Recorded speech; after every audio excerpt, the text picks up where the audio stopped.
नमस्कार दोस्तों, मेरा नाम निपुण जोशी है और आज इस वीडियो से हम लोग हमारी नक्षत्र सीरीज को आगे बढ़ाएंगे और आज हम लोग चर्चा करेंगे नक्षत्र नंबर 9 पे इन 27 नक्षत्र की सीरीज में, जो कि है आपका अश्लेषा नक्षत्र। ये एक पहली इंट्रोडक्शन वीडियो है इस नक्षत्र पे, जिसमें हम इस नक्षत्र का बेसिक स्वभाव क्या है, इस पे कौन से देवता निवास करते हैं, क्या इसका क्षेत्र है, क्या इसकी शक्ति है, वो जानने की कोशिश करेंगे और आने वाली वीडियोज में हम लोग इस नक्षत्र की और गहराई में जाएंगे। और अगर आप मेरे इस चैनल में पहली बार आए हैं, ये नक्षत्र पे आपकी पहली वीडियो है, तो मैं आपको थोड़ा सा बैकग्राउंड बता देता हूं कि अभी तक हम लोग नक्षत्र इस पे क्या क्या पढ़ चुके हैं।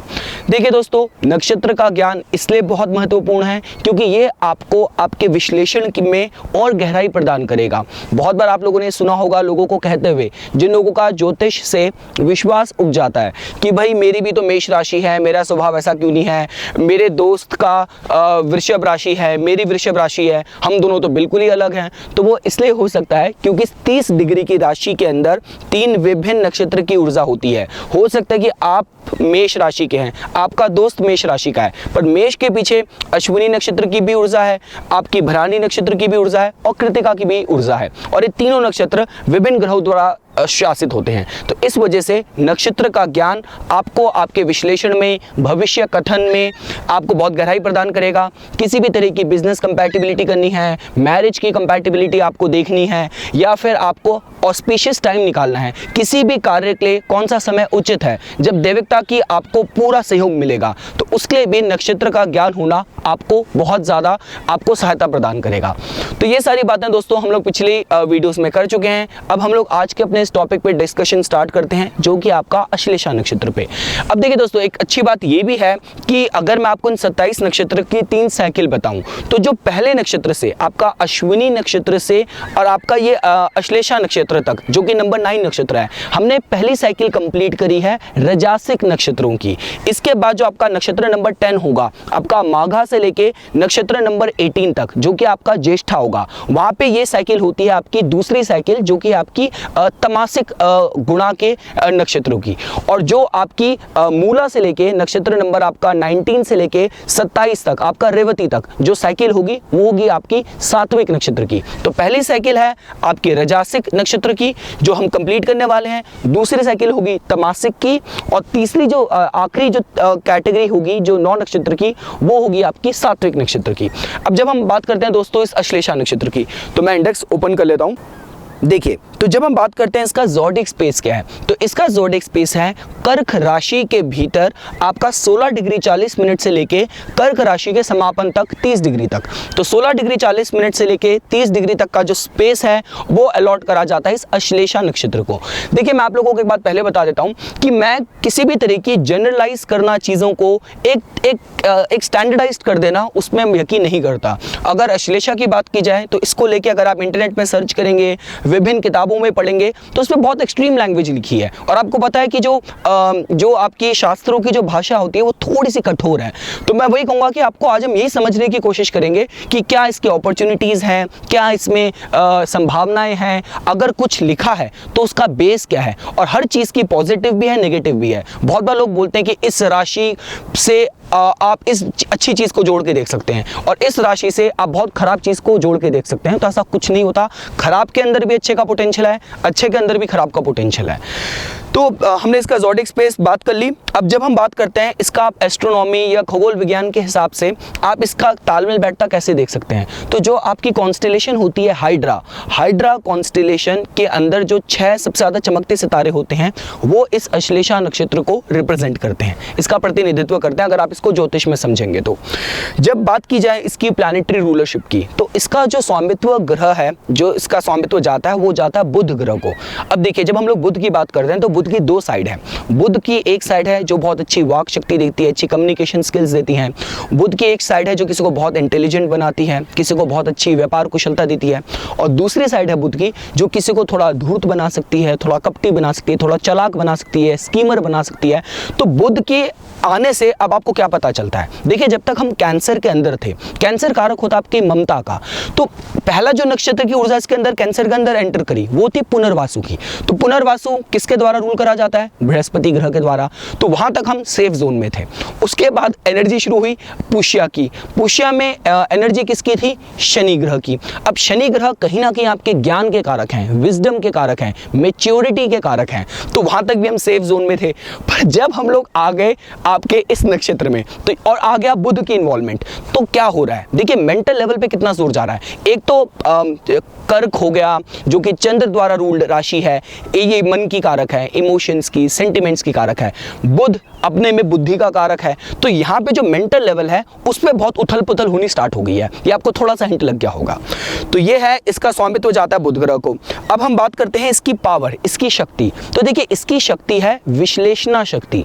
विश्लेषणा शक्ति का मतलब होता है कि इसके अंदर शक्ति है जहर उगलने की। अब आपको थोड़ा सा अलार्म आप हो गए होंगे कि जहर मैंने क्यों बोला, जहर का मतलब तो कुछ नेगेटिव जा रहा होगा, तो ऐसा नहीं है। आप देखेंगे अभी जब हम आगे इसको डिस्कस करेंगे, इसमें बहुत सर्पों का, बहुत नागों का इन्वॉल्वमेंट होगा, इससे बहुत आप उसका इनपुट्स पाएंगे। और जहां भी सर्पों की, नाग की बात करें तो अगर आप खुद भगवान शिव को भी देखें तो भगवान शिव ने भी खुद वासुकी सर्प को अपने गले में लपेटा हुआ है। और भगवान शिव वो भी बोलते हैं कि उन्होंने भी हलाहल पिया पूरे सृष्टि के को बचाने के लिए, उनको प्रोटेक्ट करने के लिए। तो इस तरीके से हर चीज की पॉजिटिव साइड भी है, नेगेटिव साइड भी है।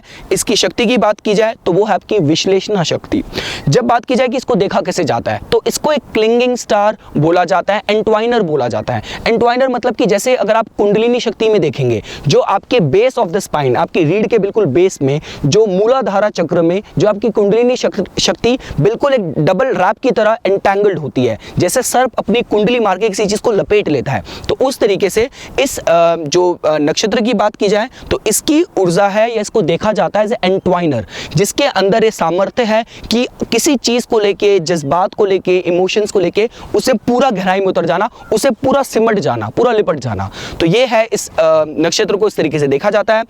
इसके नाम की बात करें तो अश्लेषा को आप एम्ब्रेसर, एंट्वाइनर, आलिंगन करना, किसी से अपने आवेश में लेना, आप इसको इस तरीके से देख सकते हैं। इसका जो अब आती है, जहां से हम मेन टॉपिक पे स्टार्ट करते हैं आज के, कि इसका सिंबल क्या है। देखिए, इसका जो सिंबल है, इसका सिंबल है एक बिल्कुल कुंडली मारा हुआ सर्प, मतलब एक बिल्कुल ही कुंडली वाला सांप। अब इससे आपको क्या पता चलता है? मैं आपको बार बार बोल रहा हूं कि अगर आप सर्पों की भी बात करें तो सर्प की अगर हम क्वालिटीज की बात की जाए, देखिए सर्प की एक साइड नागों की देखी जाती है कि जो बताते हैं कि थोड़ा सा उनको धूर्तता से, कनिंगनेस से देखा जाता है। सर्प जब अटैक भी करता है, किसी पे हमला भी करता है, तो बिल्कुल सडन आकस्मिक तरीके से जहर मारता है, उस पर अटैक करता है। तो आप ये भी देख सकते हैं, ये इसकी नेगेटिव साइड होगी। और पॉजिटिव साइड स्नेक की क्या है? स्नेक को, आपका सर्प को, नाग को आप इंट्यूशन का भी कारक बोलते हैं, चीजों का पूर्वानुभास हो जाना उसका भी कारक बोलते हैं। तो इस तरीके से आप देख सकते हैं। देखिए, अगर आप सर्प की या नाग की बात भी करें तो हमारे स्क्रिप्चर्स में इसको बहुत इसका इन्वॉल्वमेंट है। मैं आपको ऑलरेडी बता चुका हूं कि खुद भगवान शिव ने वासुकी सर्प को अपने कंठ में, अपने गले में उन्होंने इसको लपेट के रखा है। अगर आप भगवान विष्णु की भी बात करते हैं तो खुद भगवान विष्णु भी क्षीर सागर में या कॉस्मिक ओशन में, खुद भगवान विष्णु शेष नाग की गोद में आप उनको देखेंगे, जिस तरीके से उनको बैठा या लेटा हुआ दिखाया जाता है। और शेष नाग का भी देखा जाए तो भगवान विष्णु के 2 अवतारों में, जब भगवान विष्णु ने आपका भगवान श्री राम का अवतार लिया था तो उस टाइम पे शेष नाग ने भी उनके ब्रदर, उनके भाई लक्ष्मण के रूप में उन्होंने भी अवतार लिया था। जब भगवान विष्णु ने कृष्ण भगवान का अवतार लिया था तो उस टाइम पे भी शेष नाग ने बलराम का अवतार लिया था। तो इस नक्षत्र में जो ब्रदरहुड की, आपकी बहुत ज़्यादा भाईचारे की, फ्रेंड सर्कल की, वफादारी की सामर्थ्य, ये उसका पोटेंशियल भी है। आप इसको ऐसे भी देख सकते हैं। तो ये हो गया दोस्तों, जो इसका सिंबल है वो है आपका कुंडली मारा हुआ सर्प। अब हम बात करें इसको इससे जुड़े डीटी की, इससे पे किस ईश्वर का निवास है। तो जितने भी 27 लोकों में या भूलोक में, पतालोक में जितने भी सर्प हैं, नागाज हैं, उनको इस नक्षत्र पे निवास करने वाले देवता की तरह देखा जाता है।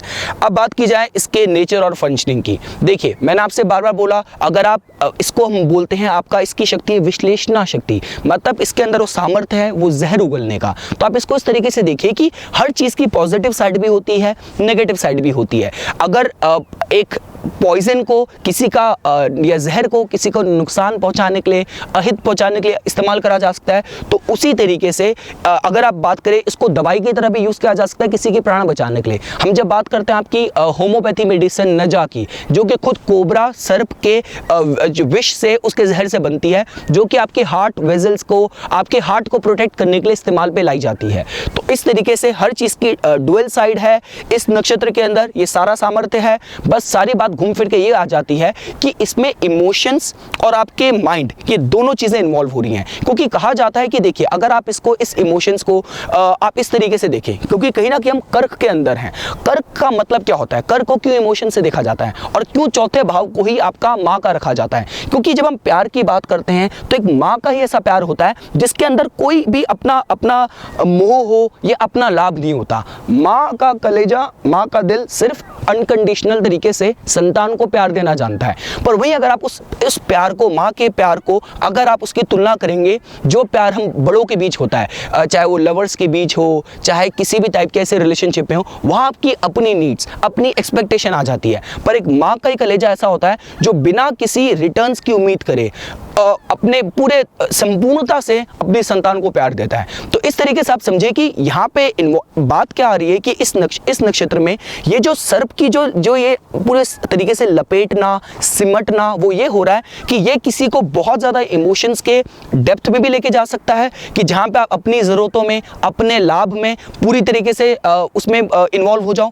और या फिर इंसान अपने को, अपनी इच्छाओं को परे रख के ईश्वरीय प्रेम में, इमोशंस में अपने को ऊपर की तरफ, अपने को जागरूकता की तरफ भी लेके जा सकता है। क्योंकि इस नक्षत्र में होता क्या है, ये एक बैटल ग्राउंड बन जाता है जहां पे आपका चेतन मन, अवचेतन मन, सबकॉन्शियस, कॉन्शियस, इसकी एक पूरी मतभेद और एक पूरी लड़ाई चल रही होती है। तभी तो हम लोग बोलते हैं कि जो लोग बहुत ही अपने दुखों में या डिप्रेशन में बहुत ज़्यादा बिल्कुल डीप चले जाते हैं, बहुत ज़्यादा गहराई में चले जाते हैं, तो कहीं ना कहीं कर्क राशि के ही अंदर आप ये अश्लेषा की ऊर्जा पा सकते हैं कि जहां इंसान बहुत बुरी तरीके से जकड़ चुका है अपनी ज़रूरतों पे, अपने इमोशंस में या अपने दुख में।